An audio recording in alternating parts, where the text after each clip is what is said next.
So even what we are giving you now, knowledge, is broken. It's also a trinity. Is knowledge, understanding, and wisdom.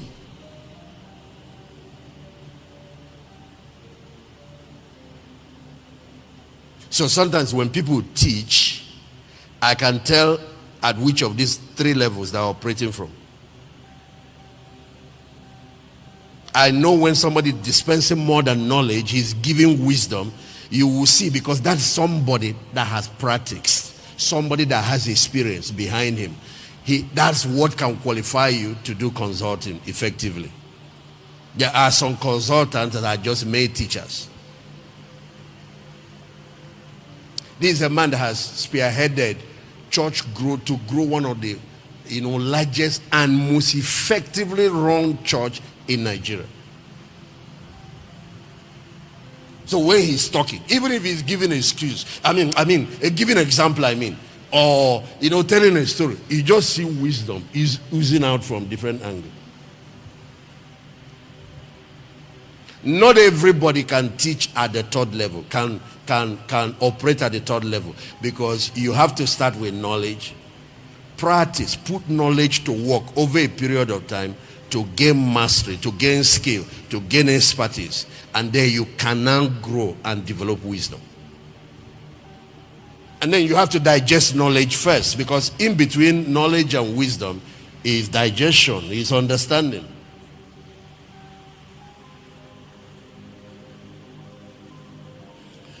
So the same way knowledge is a trinity, the food you eat is a trinity.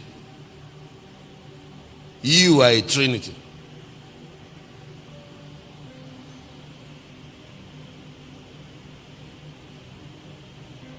Family is a trinity. I have finally found church too is a trinity. Church government, a trinity. I'm sure you know that one. You have the deacons, the diaconates, the presbytery, the priests, and the bishops. All the other things in between are now human developed addition for the purpose of structure. Like you can have an archbishop. You can have an archdeacon. Human beings added for the purpose of structure, so that whosoever heads the deacon's board can have that title that gives him oversight. You understand what I'm talking about? The Old Testament broke priesthood into three: the Levites, the priests, and the high priest.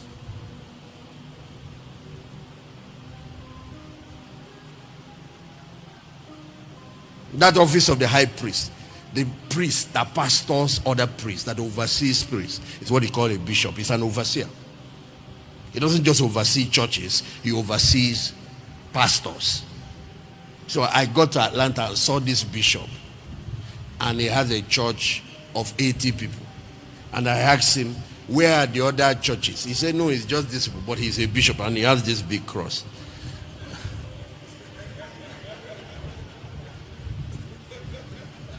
It was his wife that told me. He said they sell it so you can go and pay and buy it. I said, no wonder, it's obvious.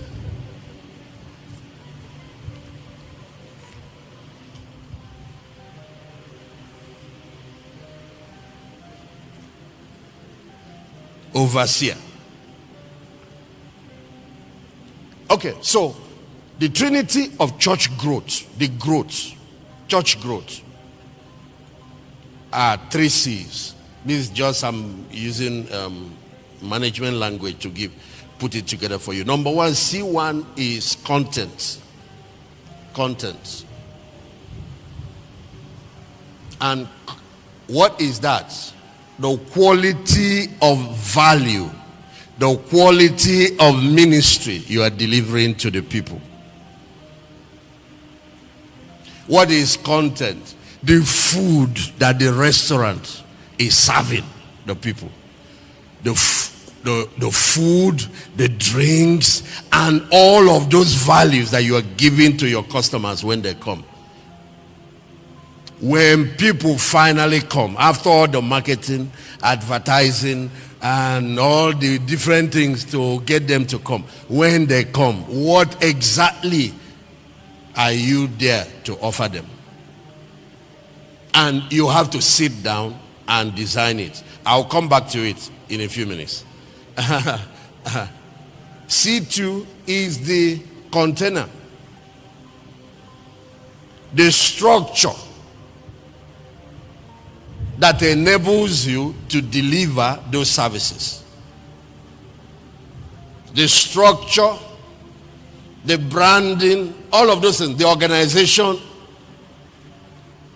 So this C2 is how you package and now deliver those services. I'm sure you heard in the morning, everything in church preaches, including the toilet. Oh my God. I wrote there, go back and go and build 5-star toilets. 5-star everything. 5-star sound system. 5-star transport system. Everything has to be 5-star. Toilet. Hey!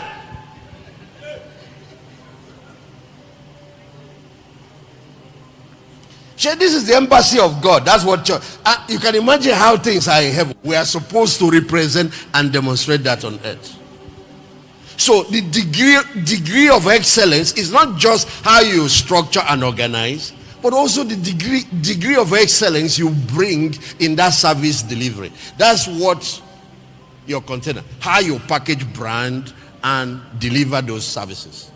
How you structure your organization to be able to do it. So now, ladies and gentlemen, maybe leaders of churches, our elders and fathers, you will now see where the problem is. That sometimes we have the content, water, we have no container to hold it, so it pours away.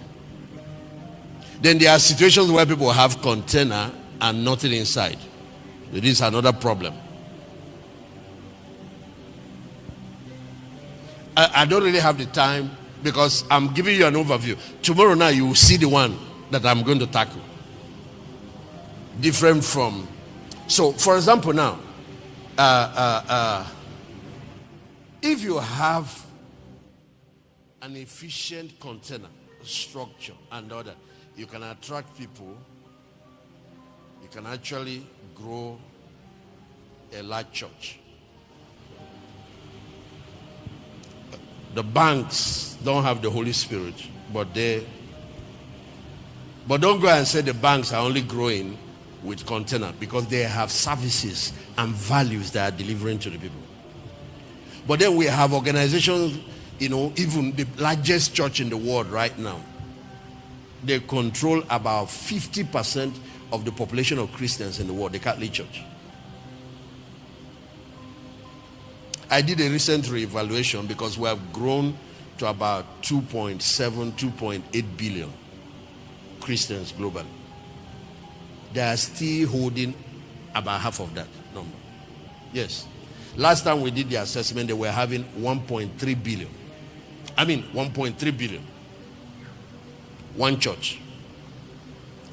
No Holy Spirit, no speaking in tongues, no all those whatever. How can they beat the combined effort of all the evangelicals, Anglican, Presbyterian, all the Baptists, combined with the Pentecostals, combined with the charismatics, combined with white garment? One church beats all of us. It will tell you the power of structure and the power of organization. And you better listen to what Pastor Shea is saying. I was in that place. All those things, they don't matter. You know what other people were saying in my environment? I was looking for a solution, and when I go, the people that are around, they tell me, no. Those are carnal.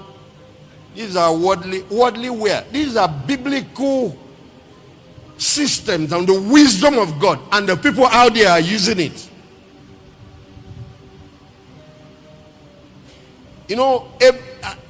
For a while now, every year, I bring a Catholic church to teach us on their structure. A Catholic priest. Yes. We have Catholic priests that teach in our system now. Yes. Since some of the major contents are gone, we learn from them how to build the wine skin. Let's put the wine inside. We know how to put wine. If you want to clap, clap well. And I love them and I honor them for what am I.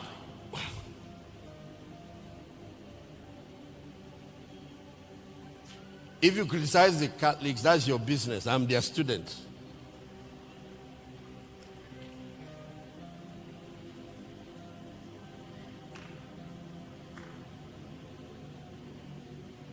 Because there are 3 problems to be solved. They have solved one. And after 2,000 years, it's still more effective than everything we are talking.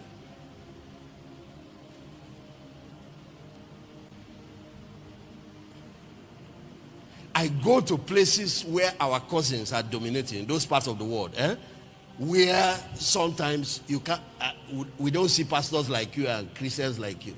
They are there. And they are there big time. There are some things we need to recover. So, content is building the wine. Container is about developing the wine skin.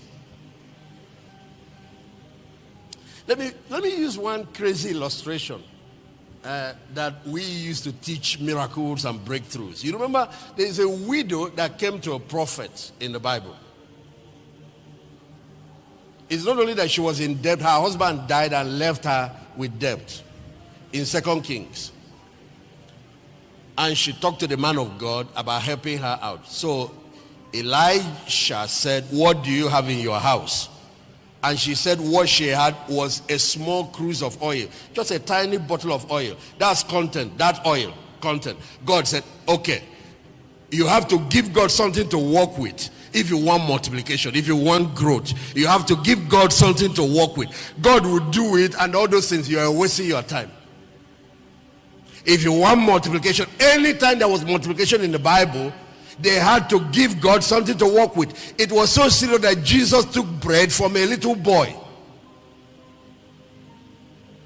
It was a little boy's bread and fish that he used to feed 5,000. That resource for multiplication, you must give it to God, because God brings the X factor, the multiplication factor.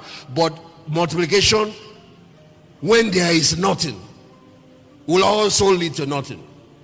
Whatever number you use to multiply 0, it still leads to 0. So you have to create value that you serve people. That's the point I'm making. So she said she had a little oil. Here is the illustration. The prophet now said, go and borrow vessels. You have value, you don't have structure. Go and borrow structure. And don't borrow a few. Borrow many vessels, not a few. And that's what I'm asking all of you to go home from this conference to go and do. Go and expand your structure, because rain is coming. I hear the sound of abundance of rain. God is about to send a deluge on your life, on your ministry, on that church. A heavy downpour is coming, but you better have the containers to contain the rain. So that's how we waste revival, because there is nothing in place to manage it. Okay. Now, finally, there is oil, there is container, and the prophet now instructed her, you lock the door, you and your child start pouring. So if you notice, there is a third component required in that miracle of multiplication. People. It's people that will drive the systems and structure. So the 3 C's. So you have the content, you have the container, and then you have the customers. And in this time, I'm talking about both internal and external customers. Talking about the people you have inside, and also the people in the society where the church is planted, how to reach them. Let me give you some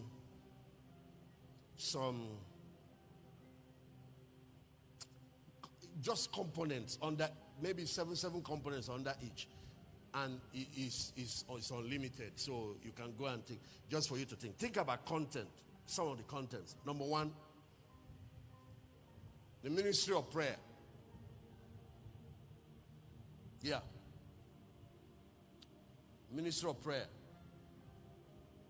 Number 2, Praise and worship, the ministry of worship. Oh my God, I was so blessed by what you guys were just doing. And I almost said, let us build 3 tabernacles. No, but we won't. We came here for business.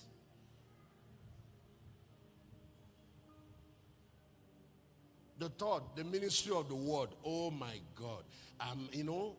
Pastor Poju is joining us in the morning. So I think he has a lot to do in some of these areas. Because the ministry of the word. Oh, supernatural ministry.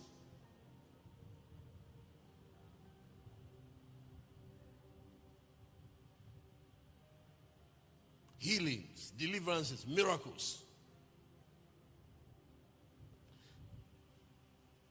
The ministry of compassion, social ministries of the church. I'm just stopping. But, okay. Let me mention a few. Then I'll come and show you how to develop that. Okay, for example, container.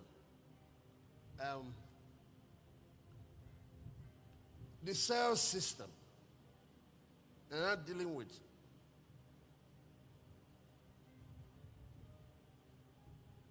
Church planting, the church itself.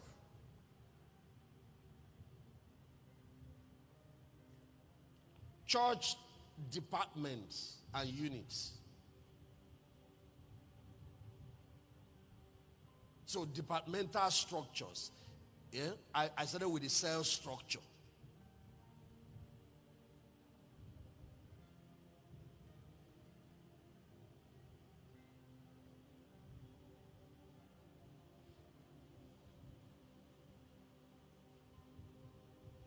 Then there is the church structure. For example, you are in that location, but you also have people that are driving maybe 2 hours to come. Are you going to use a satellite church to be reaching them in the middle of the week?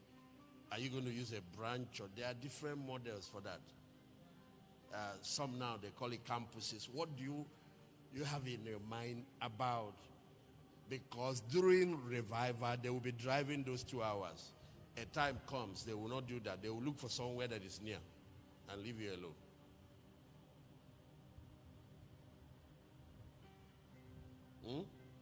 So you can imagine that there is one filling station in town. Total has one. And the location, you need to go 2 hours before you fuel your car. During scarcity, during some of these other special occasions, people will do that. But after a while, what they need is fuel. It's not the station. They're not taking the station to their house. So they wake up every day. They check. There are 2 stations near them. So you see why the sales system can help you not only grow, but also to keep the personal touch. Keep church small enough for the people, for the members, to be able to keep. It will help you manage the growth. I think there is a training coming up where we're going to deal with closing the back door. So some of those things are going to come in there. So, okay. I talked about organizational, departmental structures and units. Then there are professional structures. For example, there are doctors or those in the medical profession. There are those in their academics, from teachers to prof. You need to give them, because these are communities themselves. Their profession has made them have certain common values and common culture. Create structure so that they can now meet, whether it's weekly or monthly, and use that structure to reach their own type of people. Can you imagine a structure to deal with drivers and conductors and all of that? Different professions or professional groups. Then there are family ministry structures. I'm just giving you an example. This is why we create children's church. We recognize that in a family there are different, levels of growth and and development in it, and you can't treat everybody equal. So that's why we don't have one school, one class for everybody in the society. Why do they have nursery school? Why do they have? These are structures. Why do they have primary school? Why do they have creche? Why do they have secondary school? Even secondary have been broken into two: junior secondary, senior secondary, and then you have university, and then you have post-degree programs all the way up. So if that's what you need to do in the family now, the seeds are the children. So we have the children's church. You create the teens church. In families, you have singles. You can create a single. You can create a structure to tackle the problems of the married couples. There is nothing you would think about the Catholic Church that does not have structure to address. Then you create a structure for the elderly. Then you create a structure for single parents and single mothers, especially single mothers. Then you can create a structure for divorced people. They have special challenges they are going through. So when you come and put them with the married, they are feeling funny. As you are talking about some of those things about marriage, they look like failures. You create a structure for them.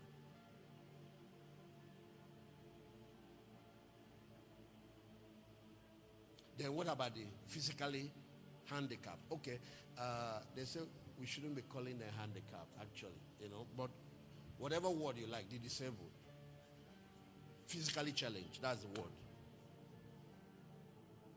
So a blind man comes to church 2 or 3 times, he leaves. Because the only thing you are thinking about is healing. How to open his eyes. But have you noticed that it's just a small percentage that actually get their eyes open during the miracle service? So what do you do with the rest?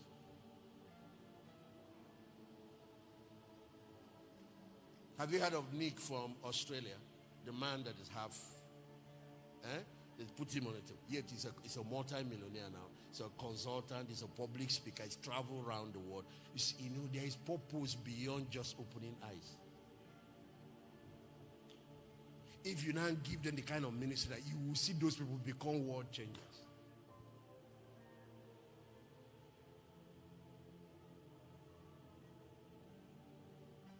So, because sometimes when we talk about structure, some people just do departments. And this department, and then they say they are finished. For example, you can use the 5 purposes of the church to develop departments and then develop, It's bigger than that. Then, for ministries like us that want to transform society and not just end as church, you have to create transformational structures. Societal transformational structure, and you start with the 7 mountains of society.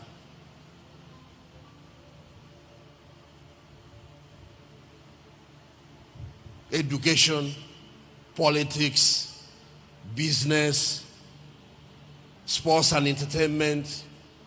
So you see now, people are from the entertainment industry. You have about 20 of them, but you can now transform the whole industry. You see all the obscenity they are bringing out, corrupting our children. But those 20 people put together and structured with a mandate for the whole industry in your city or in your state.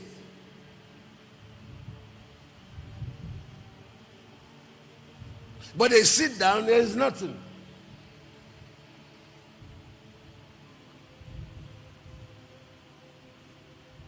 So this is container. Even the content, I can go much further. Then when it comes to the customers, people, now this is where you deal with not only attracting people, you deal with people development, and then you deal with people management.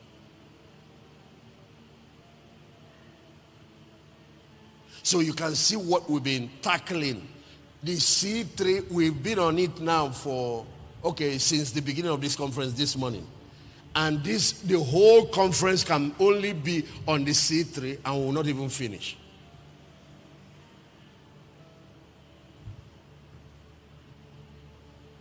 Let me say a few things about that, like evangelism. That's attraction. Okay, let me use some of the words you attraction process, consolidation or assimilation process. That's follow up and consolidation. Discipleship process. So that you are not just evangelizing and bringing people. I think he's a professor or a doctor, Dr. Gary Magsi was explaining to me. He said, we have three major problems in Nigeria when it comes to why our nation is the way it is. He looked at it from a particular angle. He said one of them is 90% of the harvest that were brought into the church are unprocessed. They are not discipled. He said the whole Nigerian church is struggling with less than 10% of mature believers. Then he said again, 90% of those that we have deployed, that have gone into ministry, are not trained and equipped. So he said what you see in Nigeria is less than, he actually says it's less than 9% of ministers that are properly trained. He said, and these two, you still have to add it to the job of winning the lost and transforming this country. So he said, while you are thinking about the external mandate, there are two big ones inside. The people that fill our churches, see what happened now? They can still be bought during election. They don't have any conviction. They don't have anything. So we have not. This is why we are undertaking these assignments. Then the ones that are out there in ministry, tell me where somebody has a prophecy that will produce a king or a president in the Bible. He went to social media in the Bible. But you see our cousins, you won't hear me. I think it's after election now that one of them spoke in a native language and some people are now interpreting it. So everything they did was deliberate. Our own is somebody will prophesy up, the other one will prophesy down, the other one will counsel with prophecy, the other whatever. And these are gifts of the Spirit. They are actually tools. This thing is supposed to be intelligence. Have you ever seen Secret Service that is broadcasting their intelligence on? Intelligence is for us to now develop policy and strategy. That we used to do something. But if you carry it and give the enemy what your plan is, what do you expect him to sit down and be clapping for you? Meanwhile, they said, if the princes of this world had known certain things, they would not have crucified the Lord of glory. In other words, there are some information that when we give away, we have messed up the whole plan. So 90% of pastors and leaders that we have are not properly. And remember that what the Bible schools of the past gave us only prepared us for priesthood. But Jesus said he made us kings and priests. There is no training for reigning, no training to lead beyond the church world. So professionals come, we don't know what to do with them. Entertainment guys come, we don't know, the pastor is not equipped, he doesn't know what to do with them. Politicians come, they see that we don't know what to do with them. After a while, we corrupt them because this brand envelope ministry, sometimes.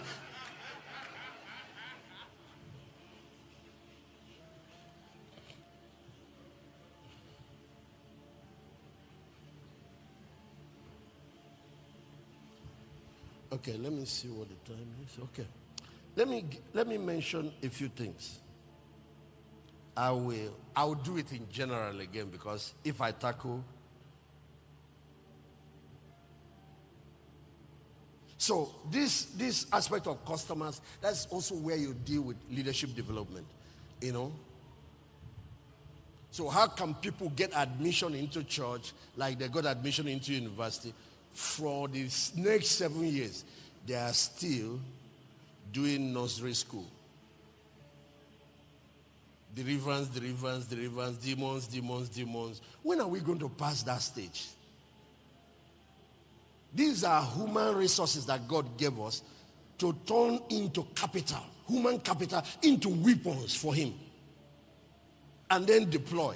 So when are they going to progress? So the systems to now process the people, the harvest that have been won, needs to be developed. These are part of what is involved here. And then, of course, people management and all of that. In the morning we about, even building trust and all of that. And this is not just about the people. You are only thinking about the people. It also includes the growing of your own leadership capital, the development of your own spiritual capital. If you ask yourself that question, why should people follow you?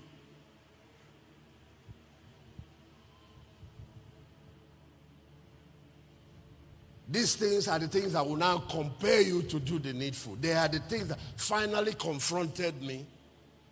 And then I asked what would be the cause. I found out that the cause is just meekness. Solution is available. I need to go and submit it. Oh my God. If I tell you some of the things I did, you won't believe it.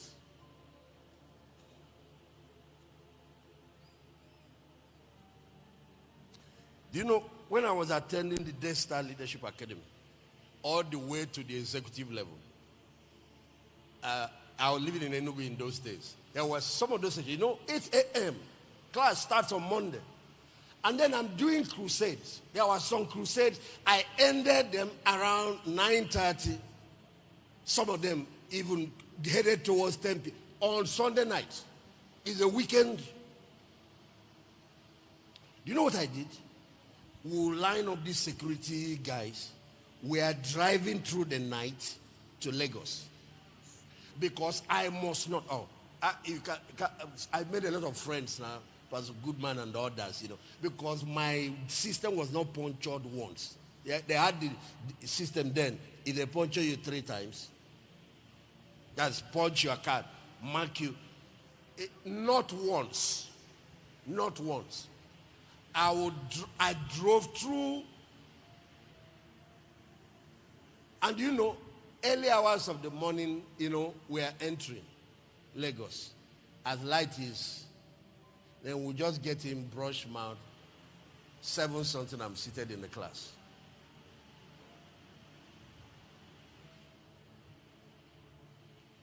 A time came, before then, I decided that we want to study the discipleship system, the training system, WOVI, of Winners Chapel. And we have to drive from VGC to Yanipaja. That's where the program was.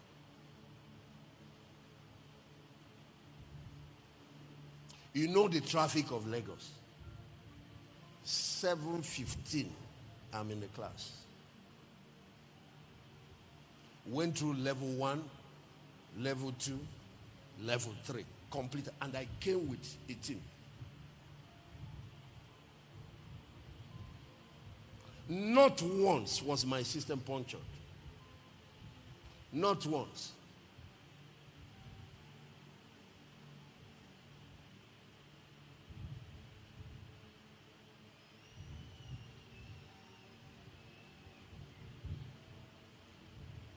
That solved a lot of problems for us when we were trying to find out how do you disciple people, So when Daystar came up in those days with the leadership and management level, I was already filling stadiums. I found out that the prize was just meekness. And then the other prize was time. Create it. Stop saying you don't have time. You make time for whatever is important. Okay, let me kind of wind up. Which one should I touch now and give you 1 or 2? Okay, let me talk about content. Say 1 or 2 things about content. I have 10 minutes, Let me say 1 or 2 things about content. Yeah. It's about value creation. This thing is about value creation. You want to meet the needs of your people. You want to solve problems for them. You are not just coming to the pulpit to preach. I'm sure you are seeing what is going on with all the different topics we've been taking. Each one is tackling a major issue in the life of pastors and churches and so on and so forth, and ministries. So, for example, now you have about 52 Sundays in a year. Stop thinking about planning program. Those are your program, the first programs you have. Don't treat a church service like normal. We have just come again, Father, we have come again. No. I'm going to give you some advice here. I don't really have the time for that. I don't have the time for that. But for example, now you have that 52 weeks in a year. 48. If you take it and break it down, it gives you 4 weeks every month. Seize those 48 and structure them well. The extra 4, you can put them in between. You can use them to travel. No, because some people ask me, what about when a pastor wants to ventilate?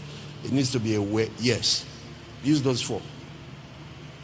Especially a pastor of a church that is trying to, I'm talking about these churches are not growing. You need to break through this thing.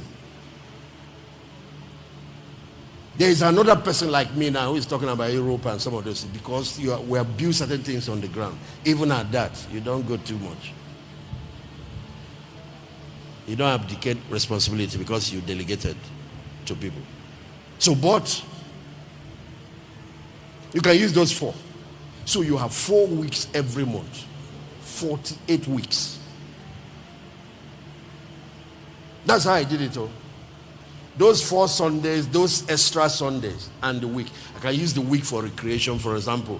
You know, some people take their 3 weeks in a year together. Me, I space my own. So every quarter, I have 1 week to go and cool off. And then that Sunday, I spend it somewhere where I need to study a church or study the system. And if I tell you, there are some of those services, like when I wanted to study Winners Chapel, 5 services. Those services will be in the ground altar by 4 a.m. 4:30, 5 a.m. And all the people I call that are coming, they must get there, because it's not just coming to attend service. No.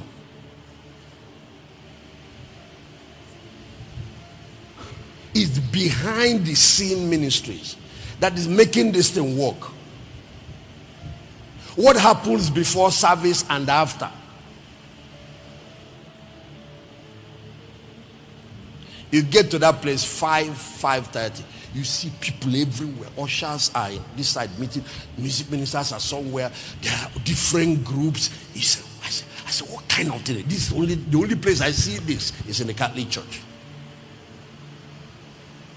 That's why if the service is starting by 6, within 15 minutes, everywhere is filled up.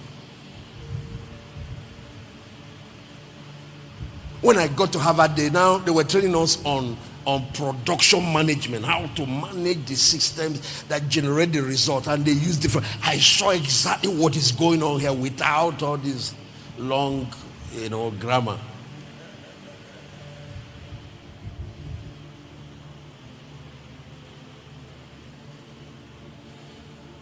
So this issue of content is about value creation, not ministry of entertainment. Ministry that is touching lives, delivering value, solving problems for people. So how do you design such ministry? There are 4 major elements involved in it. Number 1 is the preliminary studies, the before the studies. This is where you do market survey. This is where you do community assessment. This is where you do needs assessment. You don't just sit down in your office and decide what the people need, and then you manufacture products and come and be forcing them to buy. No, you start by finding out what their needs are. You do a study of the community where that church is planted. What are the challenges there? A lot of teen pregnancies, a lot of crime, a lot of joblessness, a lot of youths with no vision going nowhere, a lot of marriage problems. You find out, and those informations that you extract is what you now take to the strategy meeting to now design solutions. Actually, let me tell you, I have found out that when we teach purpose, we make purpose the starting point, but there is something that is the mother of purpose. Needs, necessity. Necessity. It's easy to find purpose if you can go out and feel the pulse of human problems. The Bible says when Jesus went out, he saw the multitudes. They were like sheep without shepherd. He had compassion on them. And then out of that, some things developed. He now said, let us pray. But we start with prayer first. But we won't see problems. Was it not Nehemiah that went, saw the walls of Jerusalem, saw the dilapidation? He now went and started crying to God. God now gave him.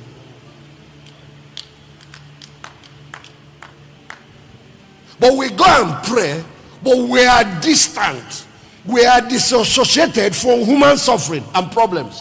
Now, what happens is that when you now start praying, God will not tell you to solve all the problems. He will tell you the one he designed you for, the one he equipped you for, the one he wired your passion for. Is somebody hearing what I'm saying? Because you can't solve all the problems there, but you will see a set of them. Because where your assignment stops is where another ministry's assignment starts. That's why in a football club, you don't play all the goal. You don't leave your goalpost and go and be playing the other man's. But whatever you call your purpose, whatever you call your vision, whatever you call your assignment, must be connected to people's needs, people's well-being. If not, it's a balloon vision. That vision exists. You should go and do it in heaven. It's not needed on earth. Just because you call it God's vision, all those God's vision has to do with people. Moses, I've heard the cries of my people in Egypt. I feel their pain. Now I've come down to deliver them. Now go, you are the one I'm sending. So, the source of purpose are two P's. One is, three even. There is one P that is the problems of people. You find your purpose. When you find that problem, you are created to solve. The other P is the P of prayer that enables you to extract God's burden for them, or God's reason for making you. And the third P is the P of passion that helps you to find that thing in you that connects you to this, both the people and their problems. Because where your love ends, that's where your ministry ends. If you take up a challenge that you don't have passion for, it will run for a while, the fuel will finish. You leave it. So, okay. So here are the three elements of value creation. Number one is, now you know the problem, so you now go. The one is creating the value you want to be offering to these people, the solutions, those things that will solve their problem that you are designing. Whether you are designing it in form of messages, designing it in form of programs, designing it in form of trainings, designing it in form of products, or designing it in form of publications, or designing it in form of public communication, until these things are clearly stated out, you have no business. What are you doing on media? Preaching week after week when you are just scattering things with no goal. Unless you are just doing advertising, or marketing, just to, attract people. So, value creation. The second is value delivery. How are you going to now deliver it to the people? And how are you going to? You have created something now. The people need it. You have published this book, Church Growth for Pastors. How will you now deliver it to the pastors that need it? And that's where marketing, advertising, all all kinds of things, endorsement, advocacy, all of those things coming. Because a warehouse filled with goods will not sell itself.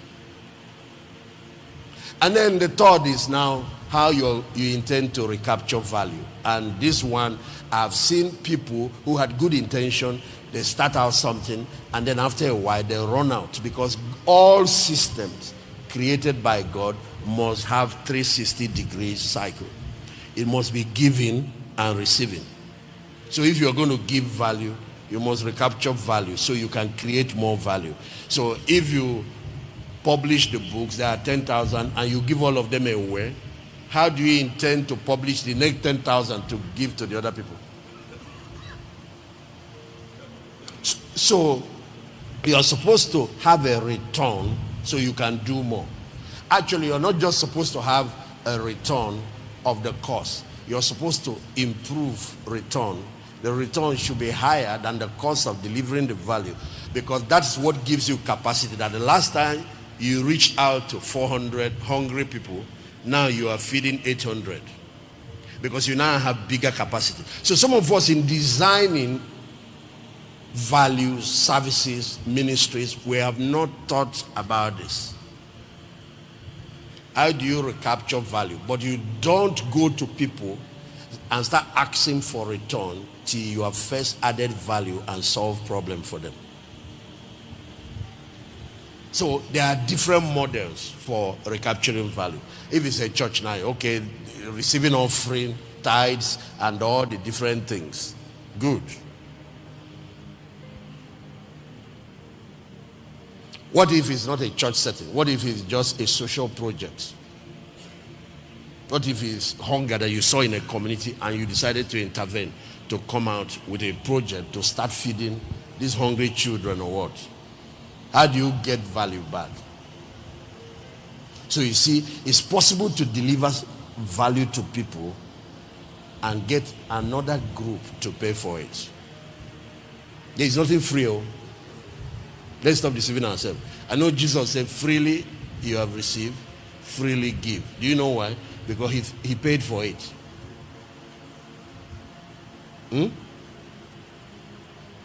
But if I want to build 1,000 houses for our community, he did not pay for that one. Go and read what he died on the cross. Did you see houses in it? If we want to give keke to 500 people, Jesus did not pay for it. So somebody has to pay for it. It has to be paid for. And we are talking about sustainability. We have to do it in a way that this thing is sustainable. If not, you do it the first time, second time, ministry has closed. Okay, I have to close. Maybe tomorrow we can come back. There are a couple of things I would like to show you.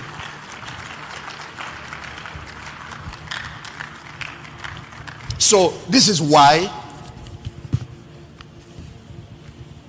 there are different models of fundraising. So you can partner, package the vision in such a way that the vision does not only appeal to the consumers of the value you are creating. You can package the vision in such a way that it appeals to the community that is receiving it. And you can get the community leaders. That's what we do. Community leaders and some of their well-to-do sons, wealthy ones, and all of that to come along.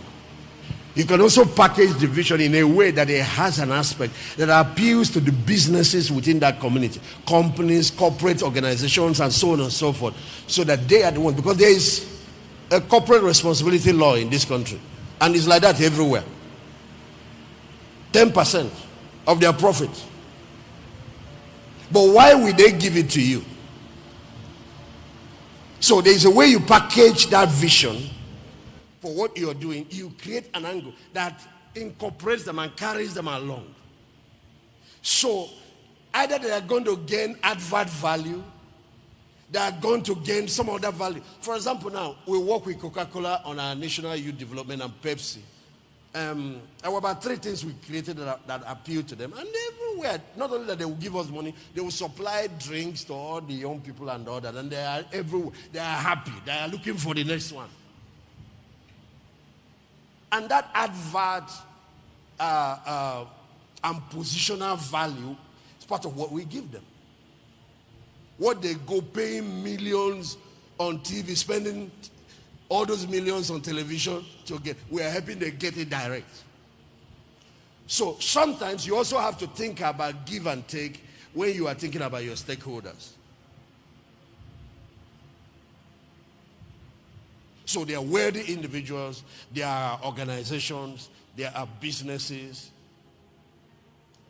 One place where we did a school, it is the politicians, their legislators, their senators, and their politicians in Abuja, that we went and held a breakfast for them. And they produced all the money that was needed to go back to their community. The vision was crafted for their community, but they were in Abuja. We followed them to Abuja and sold the thing to them. Oh, okay. God bless you. We'll see you tomorrow. God bless you.